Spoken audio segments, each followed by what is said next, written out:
আমার হাতে আছে হলুদের গুঁড়ো, এতে আমি তেলও দিইনি জলও দিইনি, শুকনো হলুদ আছে। আপনি এই যে আউল দেখতে পাচ্ছেন আপনার ডান হাতের এই যে আউলটা, এই আউলে করে কিছুটা পরিমাণ হলুদ আপনি নিয়ে নেবেন। এই যে আমি নিয়ে নিয়েছি। তারপর ওম নমো ভগবতে বাসুদেবায় নমো এই মন্ত্রটি জপ করতে করতে 3 বার জপ করবেন। করতে করতে কপালে 3 বার দেবেন এবং মন্ত্রটি জপ করতে শুরু করবেন।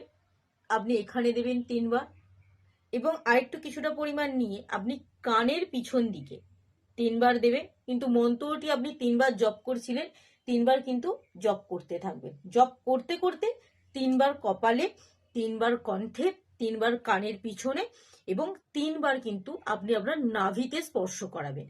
করাতে সময় আপনি ওই ওম নমো ভগবতে বাসুদেবায় নমো মন্ত্রটি কিন্তু জপ করতে থাকবেন। যদি আপনি করতে পারেন, বিষ্ণুদেবের আশীর্বাদের সাথে সাথে কিন্তু আপনি মা লক্ষ্মী দেবীর আশীর্বাদ পাবেন। ফলে কিন্তু আপনার সংসারে অর্থের কিন্তু কখনোই অভাব হবে না। অঘ্রাণ মাস চলা, কারণ বিষ্ণুদেবের মাস এই মাসটা, অঘ্রাণ মাসটা। তো অবশ্যই কিন্তু এই কাজটি আপনি প্রতি বৃহস্পতিবার দিন করতে থাকুন, দেখবেন জীবনে নানা রকম শুভ প্রভাব কিন্তু আপনার পড়বে।